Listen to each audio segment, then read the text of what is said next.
So what am I now, a teacher or something? Hello. How long have you been serving? 2.5 months. 2.5 months, that's quite a lot of time, isn't it?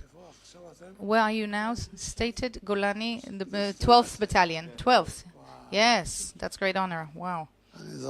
I remember the 12th Battalion, yes I do. Almost every night we went to the Arabic villages to fight and clear the lower Galilee, and we've managed to do so. You said that very humbly so. We served as a commando. It was the first unit that became, later on, became Golani. They went through very hard training, and they also very special letter that they are willing to fight enemy lines, killed for the state of Israel, and everyone had to sign for. If you didn't sign it, you wouldn't be admitted to this unit. We were proud to be the first soldiers of the IDF. And I have great privilege that I had the opportunity to take part and fight for the good of for the benefit of our state. I remember we were on one of the mountains there. We had a little radio. We heard it when Ben Gurion announced the state of Israel. Just imagine what kind of feeling it was. An Israeli government announcing the state of Israel, and we were already at the moment soldiers fighting for our state. We felt that we are the base, something for the Jewish people. And I have a luck that I am still here and now.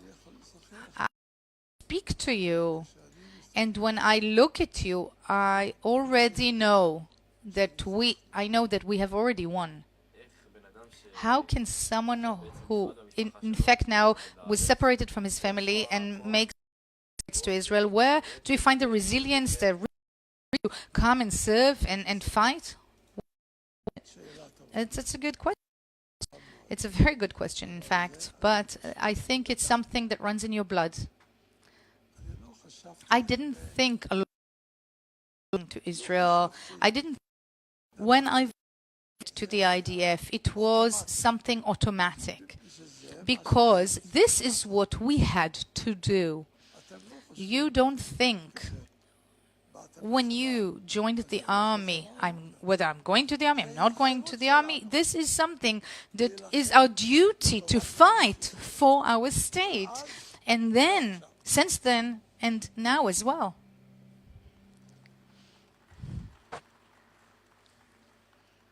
It is my great honor to invite Sir Frank Lowy, the chair of the INSS, to speak to you.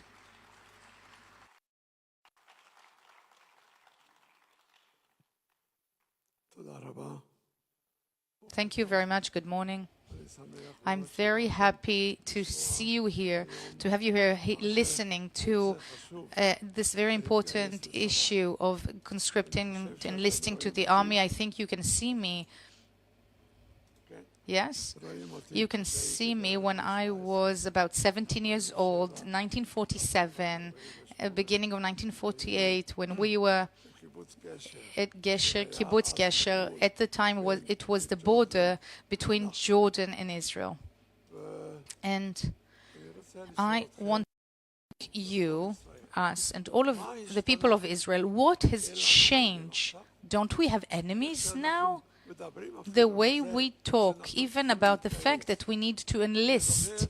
I remember when I was a 17-year-old young man, we didn't have people asking themselves this question. And I also want to tell you that at the time, many parents came from Europe and they took the men, I don't know if the ladies as well, but they took the men to Latrun, and there were great battles fought there and many people were killed.